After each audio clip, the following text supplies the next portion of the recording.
இந்த திருவிழானது நன்றிடுதலாக ஃப்ராங்க்லின் பர்த்டே அன்னிக்காக ஹாப்பி பர்த்டே மற்றும் மேரி நந்தினி சோனி நன்றிடுதலாகவும் அவினாஷ் அமித் ஜோசப் சந்தோஷ் இவர்களும் அவருடைய பர்த்டே கொண்டாடுறாங்க. அவினாஷ் மற்றும் Joseph Santhosh okay happy birthday.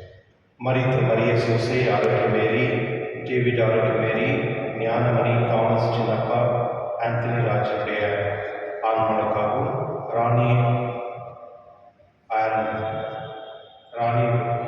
பான் அவருடைய விசேஷ மக்களுக்காக தரப்படுகின்றது. தந்தை மகன் தூயாவியாரின் பெயராலே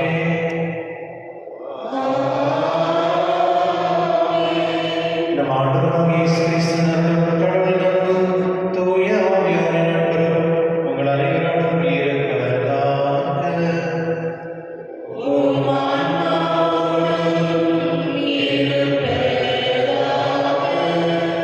சகோதர சகோதரி, நாம் தூய மறைநூல்களை கொண்டாட நாம் தகுதி பெறும்போது சிறப்பாக ஏற்றுக் கொள்வோம்.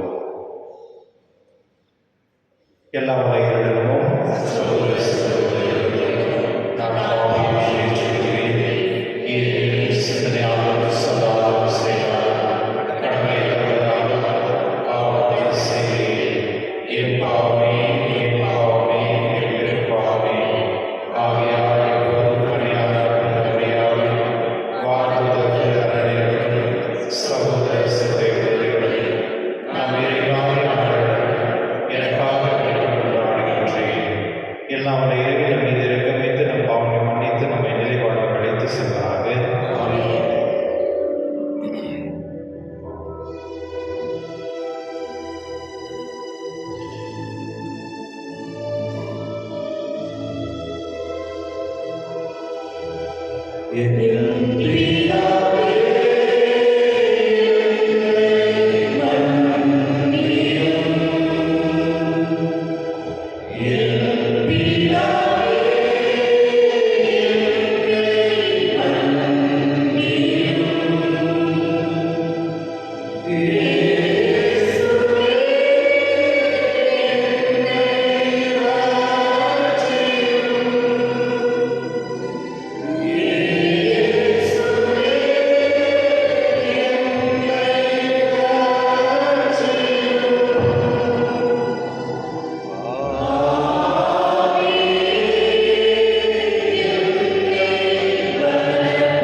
மன்றாடுவோமாக. இறைவா, விண்மீன்களை வழிநடத்த ஒரே திருமகனை இன்று பிற இனத்திற்கு வெளிப்படுத்திய நீர் கனிவுடன் வர வேண்டுகின்றோம். அதனால் உம்மை ஏற்கனவே நம்பிக்கையாக அறிந்துள்ள நாங்கள் உமது ஆட்சியின் தோற்றத்தை கண்டடைக்கும் வரை வழி நடத்தப்படுவோமாக. உம்முடைய தூயாவியான ஒன்றில்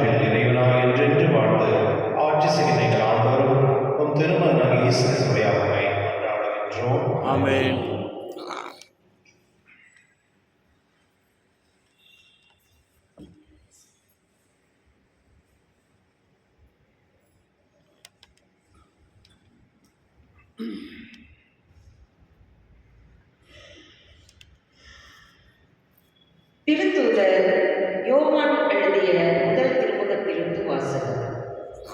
அன்பார்ந்தவர்களே, கடவுளை முதலில் நம்மிடம் அன்பு செலுத்தியதால் நாமும் அன்பு செலுத்துகிறோம். கடவுளிடம் அன்பு செலுத்துவதாக சொல்லிக்கொண்டு தம் சகோதரர் சகோதரிகளை வெறுப்போர் பொய்யர். தம் கண்முன்னே உள்ள சகோதரர் சகோதரிகளிடம் அன்பு செலுத்தாதோர் கண்ணுக்கு புலப்படாத கடவுளிடம் அன்பு செலுத்த முடியாது. கடவுளிடம் அன்பு செலுத்துவோர் தம் சகோதர சகோதரிகளிடமும் அன்பு செலுத்த வேண்டும். இதுவே அவரிடமிருந்து நாம் பெற்ற கட்டளை. இயேசு தான் மெசியா என்று நம்புவோர் அனைவரும் கடவுளிடமிருந்து பிறந்தவர்கள். பெற்றவரிடம் அன்பு செலுத்துவோர் பிள்ளைகளிடமும் அன்பு செலுத்துவர்.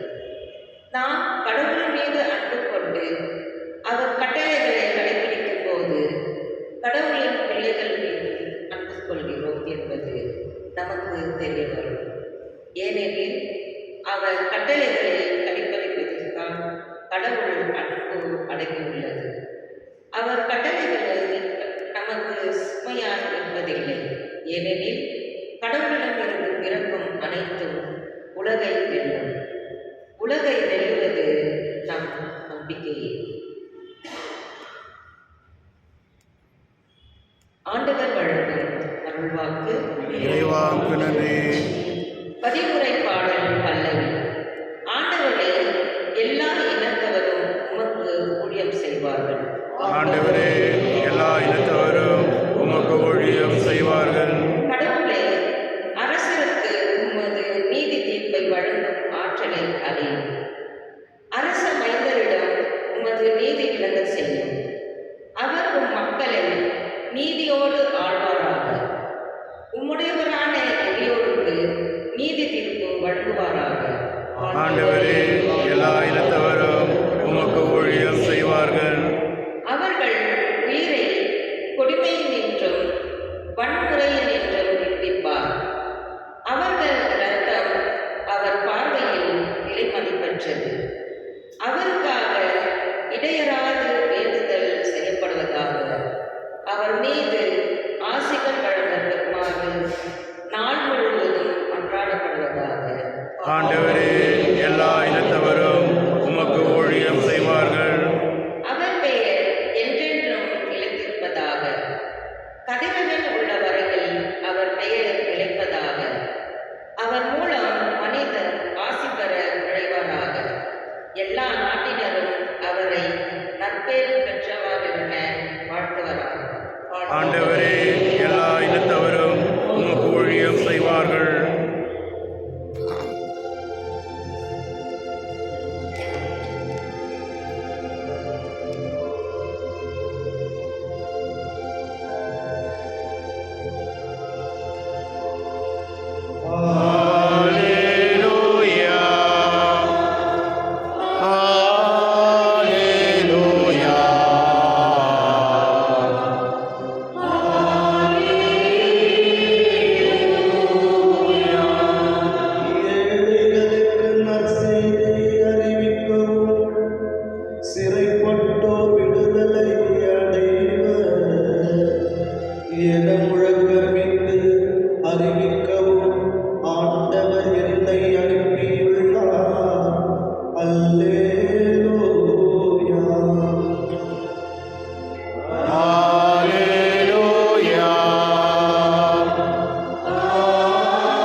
புனித லூக்கா எழுதிய நற்செய்தியிலிருந்து வாசகம்.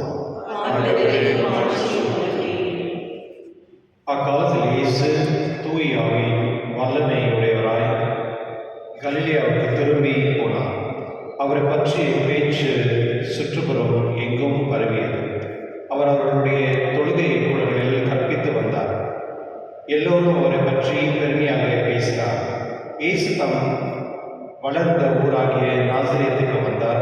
தமது வழக்கத்தின்படி ஓய்வு நாளில் தொழுகை கூடத்திற்கு சென்று வாசிக்க எழுந்தார். இறைவாக்கினர் எஸ்ஐயாவின் சுருளோடு அவரிடம் கொடுக்கப்பட்டது. அவர் அதை பிரித்த போது கண்ட பகுதியில் இவ்வாறு எழுதியிருந்தது: ஆண்டவருடைய ஆவி என் மேல் உள்ளது, ஏனெனில் அவர் எனக்கு அருள் பொழிவு செய்துள்ளார். ஏழைகளுக்கு நற்செய்தி அறிவிக்கவும், சிறைப்பட்டோர் விடுதலை அடைவர், பார்வையற்றோர் பார்வை பெறுவர் என முழுக்க விடவும், ஒடுக்கப்பட்டோரை விடுதலை செய்து அனுப்பவும் ஆண்டவர் அருள் தாரும். ஆண்டினை முழுக்க பெற்று அறிவிக்கவும் அவர் என்னை அனுப்பியுள்ளார். பின்னர் அந்த ஏற்றை சுருட்டி அவரிடம் கொடுத்துவிட்டு அமர்ந்தார். தொழுகை கூடத்தில் இருந்தவர்களின் கண்கள் அனைத்தும் அவரையே உற்று நோக்கியிருந்தன.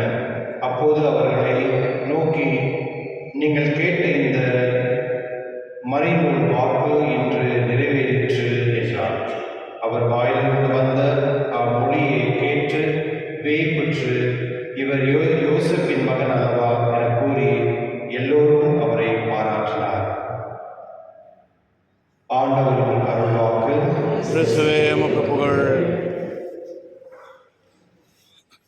கிறிஸ்துவில் அன்பான சகோதரர்களே, லூக்கா நட்சத்திரத்தில் மட்டும்தான் நம்ம பார்க்குறோம் ஆண்டவரை அவர் அந்த தொழுநூலகத்தில் போய் சென்று மக்களிடத்தில் அவர் பேசும் பொழுது மற்றும் அவர் செய்த சொன்ன வார்த்தைகளை கேட்டு மக்கள் பாராட்டுகிறார்கள். இது ஒரு நல்ல விஷயம்தான். சில பேர் சில விஷயங்கள் நல்லது செய்யும் பொழுது அதை பாராட்டணும். அது பாராட்டும் பொழுது தான் அது ஒரு உற்சாகம். அதாவது பாராட்டுறோம் அப்படின்றதுக்காக அவங்க ரொம்ப மேலட்சமாக அப்படி உட்கார்ந்து அப்படிக்காக இல்லை. அதாவது உண்மையை பேசும் பொழுது அந்த உண்மையுடைய விளைவு, அதாவது நல்லது ஒரு செய்யும் பொழுது அந்த நல்லதை பற்றி நமக்கு பேசும் பொழுது அந்த நல்லதுக்கு ஒரு மதிப்பு நம்ம கொடுக்கின்றோம். கிறிஸ்துவன்மார்களே, ஒரு குடும்பத்தில் ஒரு மாமியார் மருமகள் 2 பேர் இருந்தாங்க. அவங்க 2 பேரும் எப்படி இருந்தாங்க அப்படின்னா, அதாவது ஒரு அம்மாவும் மகள் எப்படி இருப்பாங்க அந்த மாதிரி இருந்தாங்க. அவர்கள் எப்பொழுதுமே எந்த ஒரு விஷயம் இருந்தாலும் மருமகள் அம்மா கிட்ட அந்த மாமியார்கிட்ட சொல்லுவாங்க, எல்லாத்தையும் பகிர்ந்து கொள்வாங்க. அதே போல் மாமியாரும் அந்த மாதிரி தான். அவங்க 2 பேருக்குள்ள இந்த வித்தியாசமே தெரியல. பார்க்குறவங்க எல்லாமே ரொம்ப ஆச்சரியப்படுவாங்க, இந்த மாதிரி ஒரு மாமியார் மாமனார் மருமகள் இருக்கிறாங்க அப்படின்னு சொல்லிட்டு. கிறிஸ்துவன்மார்களே, எப்போ நம்ம ஒருத்தர் அவர் செய்யக்கூடிய நல்ல விஷயங்களை நம்ம மதிக்கிறோமோ அப்பொழுது தான் அந்த அன்பு கூடும். இன்னைக்கு முதல் வாசகத்தில் நம்ம பார்க்குறோம். அந்த வாசகத்தில் கடவுளை நம்ம பார்க்கலாம், ஆனால் கடவுளை நம்ம அன்பு செய்யணும். ஒருவேளை நம்ம நம்மளுடைய மக்கள் நம்ம கூட்டத்தில் இருக்கிற குடும்பத்தில் இருக்கிறோம், அக்கப்பக்கத்தில் இருக்கவங்க அவங்கள நம்ம அன்பு செய்யாமல் கடவுளை அன்பு செய்யணும் அப்படின்னு சொன்னால் அது ஏற்றுக்கப்படவே மாட்டோம். காரணம் என்ன அப்படின்னா, நம்மளுக்கு தெரிந்த மக்களை நம்ம அன்பு செய்யும் பொழுது அதுக்கு ஒரு வேல்யூ இருக்குது. இப்போது ஒருவேளை நம்ம பார்க்குறவங்களை நம்ம கூட இருக்கிறவங்களே நம்ம அன்பு செய்யாமல் பார்க்காத கடவுளை நம்ம எப்படி அன்பு செய்யறது? அதுதான் அதனுடைய முதல் வாசனுடைய விளைவு. ஆகையினால நம்ம எப்பொழுதுமே கடவுளை நம்ம நேசிக்கிறோம் அப்படின்னு சொன்னோம்னா அது உண்மையிலே அது கடவுளுக்கு சார்ந்த விஷயங்களா இருக்கும். கடவுளுக்கு சார்ந்த விஷயங்கள் இருந்துச்சுன்னா அது எப்பொழுதுமே அன்புக்கு சார்ந்ததாக இருக்கும். மற்றும் மற்றவர்களை மன்னிக்கிறதாக இருக்கும். இல்லை மற்றவர்களை ஏற்றுக்கொண்டு அவரோடு நம்ம வாழக்கூடிய அந்த ஆசீர்வாதம் இருக்க வேண்டும். அதனால என்னுடைய நற்செய்தியில் நாம் பார்க்குறோம், ஆண்டவர் இயேசு மக்கள் பாராட்டுகிறாங்க. அது மட்டும் இல்லை, அவரை எடுத்து அந்த அந்த அந்த ரீடிங் அவர் எடுத்து படிக்கும் பொழுது கூட அந்த வார்த்தைகள் எப்படி தான் இருக்கின்றது. ஏசாவின் சுருள் அவரிடம் கொடுக்கப்பட்டது, அதை பிரித்து போது கண்ட பகுதியில் இவ்வாறு எழுதியுள்ளேன்: ஆண்டுடைய ஆவியின் மேல் உள்ளது, என்று அவர் எனக்கு அருள் பொழிவும் செய்துள்ளார். ஏழைகளுக்கு நற்செய்தியும் அறிவிக்கவும், சிறைப்பட்டோர் விடுதலை அடைவரும், பார்வையற்றோர் பார்வை பெறுவர் என முழுக்க விடுவோம் அப்படின்று அந்த வார்த்தைகள் தெளிவாக சொல்கின்றது. கிறிஸ்துவர்களே, நற்செய்தி என்பதே ஒரு நல்ல ஒரு விஷயம். குட் நியூஸ் அப்படின்னு சொல்லுவாங்க. அது யாருக்கு வந்து அந்த குட் நியூஸ் போய் செய்கிறதோ அவர்கள் வந்து அவர்கள் தவறாக இருந்தால் கூட அவர்கள் வந்து அவரை மாற்றிவிட தேர்ச்சி குட் அப்படின்னு சொல்லுவாங்க. நல்லவர்களோடவே நம்ம இருக்கும் பொழுது நல்லவர்களாக வாழ்வோம் அப்படின்னு சொல்லுவாங்கல்ல. அதுபோல ஆண்டவருடைய நற்செய்தியை நம்ம கேட்கும் பொழுது நாம் எப்படிப்பட்டவர்களாக இருந்தால் கூட அது அந்த வார்த்தை நம்மளை நல்லவர்களாக மாற்றிவிடும். இன்னைக்கு உலகத்தில் நிறைய பேர் வந்து நல்லவர்களாக வாழ்றாங்க அப்படின்னா ஒரே காரணம் வந்து ஆண்டவருடைய நற்செய்தி தான். இந்த நற்செய்தியை நம்ம வந்து தினந்தோறும் நம்ம படிக்கணும். பைபிளை நம்ம எப்போது தினந்தோறும் படிக்கும் பொழுது கடவுள் வந்து அந்த நல்ல விஷயங்களை நம்முடைய மனதில் நமக்கு போடுவார். அந்த நல்ல விஷயங்கள் வந்து நம்மளுக்கு கேட்க கேட்க வந்து அந்த நல்லதாகவே நம்மளுக்கு மாறும். யாரோ ஒருத்தர் எப்படி சொன்னாங்க, ஒரு முறை அவங்க வந்து ரொம்ப நாளாயிடுச்சு அவங்க வந்து பைபிள் படிச்சிருக்காங்க. ஒரு முறை திடீர்னு பைபிள் படிச்சிருக்காங்க. அவர் படிக்கும் பொழுது அந்த மேத்யூ 5th சாப்டர் படிச்சிருக்காங்க, பியாட்டிட்யூட்ஸ் அப்படின்னு சொன்னாங்களே. அது படிக்கும் பொழுது அவங்களுக்குள்ளவே ஒரு உற்சாகம். அவர் இதுக்கு முன்னே வந்து எப்போதுமே வந்து சேரிட்டியே பண்ணதே இல்லை, ஒருத்தருக்கு வந்து தான தர்மம் பண்ணதே இல்லை. எப்பயோ ஒரு முறை அந்த பைபிள் படித்த பிறகு அவர் அன்னைக்குலேருந்து அவருக்குள்ள மனசுக்குள்ள வந்து ஏதாவது மட்டும் செய்யணும் அப்படின்ற ஒரு உற்சாகம் அவருக்கு வந்து அப்போதுலேருந்து அவர் தான தர்மம் பண்ணது தான் ஸ்டார்ட் பண்ணார் அப்படின்னு சொன்னார். கிறிஸ்துவர்களே, கடவுளுடைய வார்த்தை வந்து நம்ம உண்மையான மக்களாக மாற்றும். கடவுளுடைய வார்த்தை வந்து நம்மளை வந்து நம்ம ஒருவேளை ரொம்ப கடினமாக இருந்தால் கூட நம்மளை சாஃப்டாக, நம்ம கடவுளுடைய வார்த்தை வந்து நம்ம எப்போதுமே ஒரு நல்லவர்களாகவே மாற்றும்.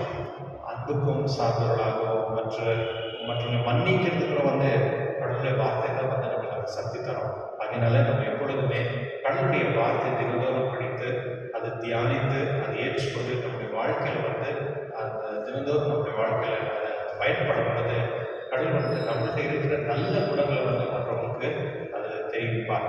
எப்படி வந்து ஆண்டவர் இயேசு தன்னுடைய வார்த்தை மூலியமாக அவர்களுக்கு வந்து மற்ற ஜனங்கள்லாம் வந்து பார்த்து அவரை பாராட்டுறாங்களோ அதே போல நாம் செய்யக்கூடிய நல்ல விஷயம் எல்லாமே கடவுள் நம்மை பார்த்து பாராட்டுவார். அதுக்கேற்ற வரப்பிரசாதங்களை தரும்படி திருவள்ளுவர் நன்றாகும்.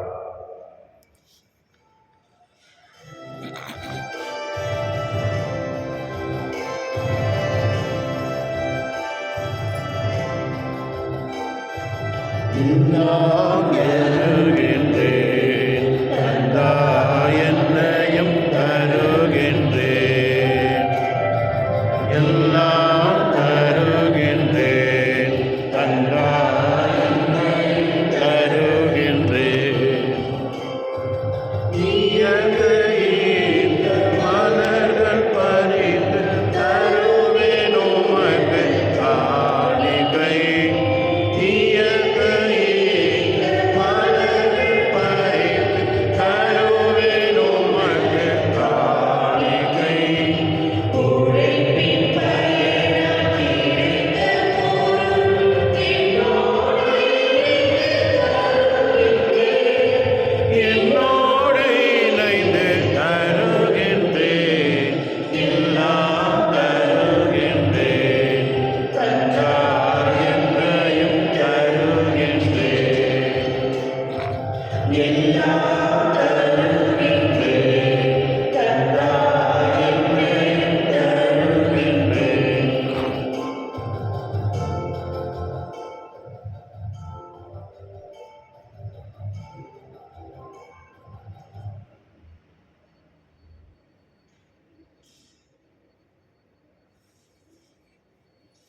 சகோதர சகோதரர்களே, திருவழியில் அவரை தந்தையாக ஏற்றாதபடி சொல்லுங்கள்.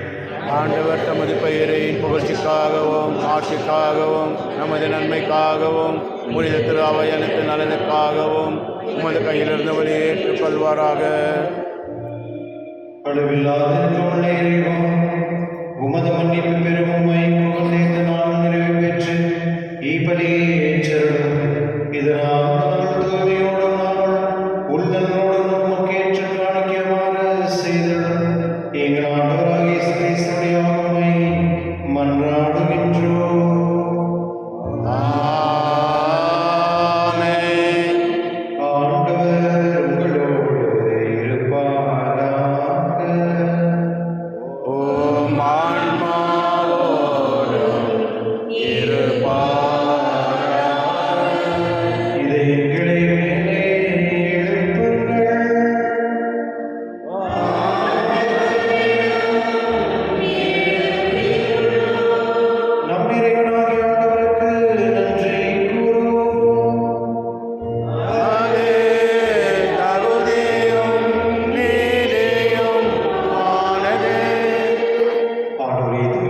தந்தை என்றும் உள்ள எல்லா இறைவாய் நாளும் இடத்தில் நான் உங்களுக்கு நன்றி செலுத்துவது மெய்யாகவே தகுதி நீதிமாகும் எங்கள் உண்மையும் மீட்புக்குரிய செயலுமாகும். என் பிற இனத்திற்கு ஒளியாக கிறிஸ்துவை மது மீட்பின் மறைப்பொருளை இன்று வெளிப்படுத்தினீர். சாவுக்குரிய எங்களது மனிதத்தன்மையில் அவர் தோன்றிய போது அவருக்குரிய தன்மையின் ஆட்சியில் எங்களை புதுப்பித்தார். ஆகவே வானதூதர் முதன்மை வானதூதரோடும் அரியணை அமர்வோரும் தலைமை தாங்குவோருடன் ஆண்மனைகளை நீங்கள் அனைத்தோடும் சேர்ந்து நாங்கள் நமது ஆட்சியை புகழ்ந்து பாடி முடிவின்றி சொல்வதாவது: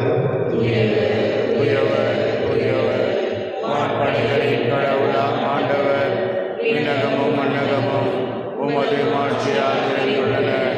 உன்னதங்களிலே ஓசானா. ஆண்டவர் பெயரால் வருகிறவர் ஆசீர் பெற்றவர். உன்னதங்களிலே ஓசானா. ஆண்டவரே, இனிமையாகவே தூயவத்தின் அனைத்துக்கும் ஊற்று. ஆகவே உம்முடைய ஆவியை பொழிந்து இக்காணிகளை தூய்மைப்படுத்துவதை வேண்டுகின்றோம். இவ்வாறு எங்கள் ஆண்டவர் இயேசு கிறிஸ்துவின் உடலும் ரத்தமாக எங்களுக்கவை மாறுவதாக.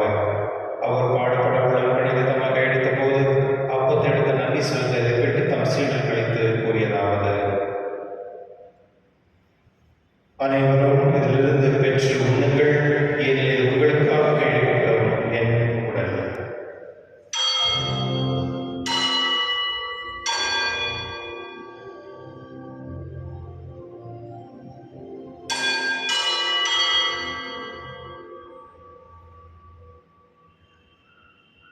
அவனுமே இறுதி அருந்திய பின் கிண்ணத்தை எடுத்து மீண்டும் ஒரு நன்றி கூறி தம் சீடர் கழித்தவர் கூறியதாவது: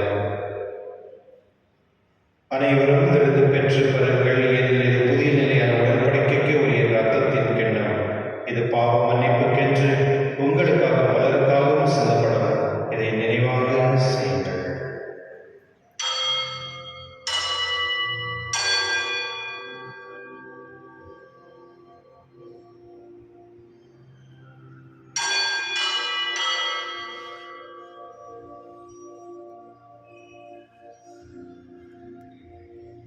நம்பிக்கையின் மறைபொருள்.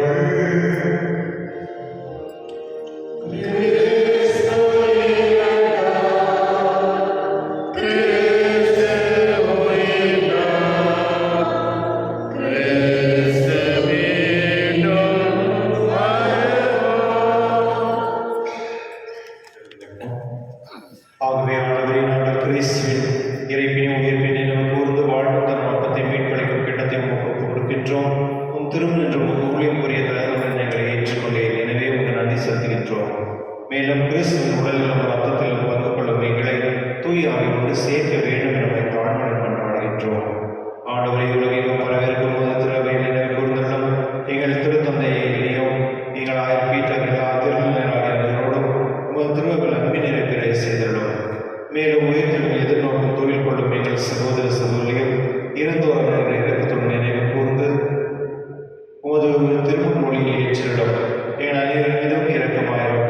கடவுளின் கண்ணித்தான புனித மரியா, அவருடைய கணவனான துணை யோசேப்பு, புனித திருத்தூதர்களை உலகில் உகந்தவராக இருந்தவராகிய புனித அனைவரோடும் நாங்கள் நினைவாழ்வில் பங்கு கொள்ளும் தகுதி பெற்று உம் திருமகன் இயேசு கிறிஸ்துவின் அவரை புகழ்ந்தேத்தும் மனவருட உம்மை மன்றாடுகின்றோம். தேவரோடு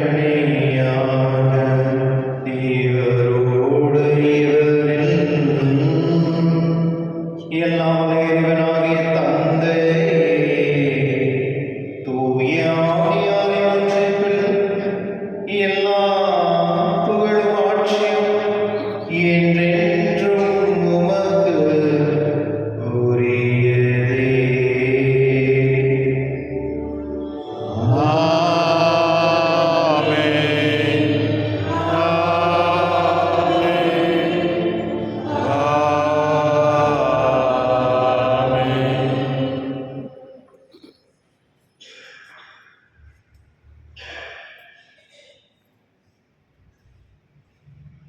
மீட்பரின் கட்டளையால் கற்பிக்கப்பட்டு இறை படிப்பினால் பயிற்சிகள் நாம் இதை சொல்லுவோம்.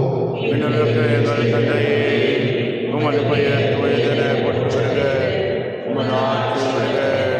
உமது திருவுளம் விண்ணுலகில் நிறைவேறுவது போல மண்ணுலகிலும் நிறைவேறுக. எங்கள் அன்றாட உணவை இன்று எங்களுக்கு எங்களுக்கு தாரும். எங்களுக்கு எதிராக குற்றம் செய்வோரை நாங்கள் மன்னிப்பது போல எங்கள் குற்றங்களை மன்னியும். எங்களை சோதனைக்கு உட்படுத்தாதேயும், தீமையை எங்களை விலக்கியருளும். ஆண்டவரே, தீமையிலிருந்து எங்களை விடுவித்து எங்கள் வாழ்நாளின் அமைதியும் கண்ணீரை மன்றாடுகின்றோம். உமது இரக்கத்தின் உதவியாக நாங்கள் பாவத்திலிருந்து எப்பொழுது விடுதலை பெற்று யாதொரு கலக்கமின்றி நலமாயிருப்போமாக. நாங்கள் எதிர்நோக்கியிருக்கும் பேரின்பத்துக்காகவும் எம் மீட்பராகிய இயேசுவின் வருகைக்காகவும் காத்திருக்கின்றோம். ஏனெனில் ஆட்சியும் வல்லமையும் மாட்சியும் என்றென்றும் அது. ஆண்டவரே, இயேசுவின் அமைதியை உங்களுக்கு விட்டு செல்கிறேன், நான் அமைதியை உங்களுக்கு அளிக்கின்றேன் என்று திருத்தொடர்பு மொழிந்தீரே. நீங்கள் பாவனை மாறாமல் உமது திரு அவையின் நம்பிக்கை கண்ணோக்கி திருவிழத்துக்கு ஏற்பதற்கு அமைதி ஒற்றுமை அளித்தவராக என்றென்று வாழ்ந்து ஆட்சி செய்கிறவர் நீரே. ஆமென். ஆண்டவருடைய அமைதி உங்களோடும் என்றும் இருப்பதாக. உம் ஆன்மாவோடும் இருப்பதாக. ஒருவருக்கொருவர் அமைதியை பகிர்ந்து கொள்வோம். உலகின் பாவம் போக்கும் இருளின் சுமரியே எம்மேல் இறங்கும். உலகின் பாவம் போக்கும் இறைவனின் சுமரியே எம்மேல் இறங்கும். உலகின் பாவம் போக்கும் இறைவனின் சுமரியே எமக்கு அமைதி அருளும்.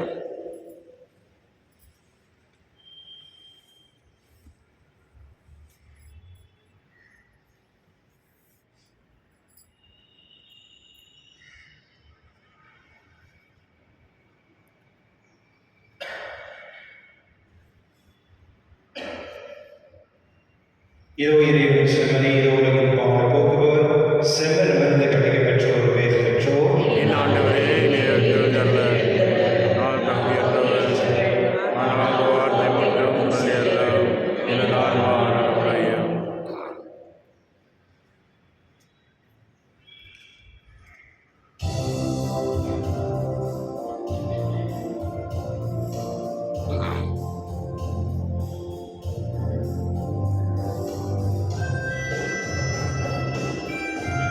ஆண்டவரே,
மன்றாடுவோமாக. ஆண்டவரே, எங்கும் எப்பொழுது விண்ணக ஒளியில் நீர் எங்கள் முன் செல்ல வேண்டுகின்றோம். அதனால் நாங்கள் பங்கேற்க வேண்டும் என நீர் விரும்பும் தூய மறை நிகழ்வை தூய்மையான உள்ளுணர்வோடு கண்டு கொள்ளவும் தகுதியான ஆவலுடன் அறிந்து கொள்ளவும் செய்கிறாக. என்றென்று வாழ்ந்து ஆட்சி செய்கின்ற அவர் வழியாக மன்றாடுகின்றோம். ஆமென். ஆண்டவரோடு இருப்பாராக. உம் ஆன்மாவோடும் இருப்பாராக. எல்லா உள்ள இறைவன் தந்தை மகன் தூயாவை அனைவருக்கும் ஆசீர்வதிப்பாராக. ஆமென். சென்று வாருங்கள், திருவள்ளியை நிறைவேற்று. இறைவா நன்றி.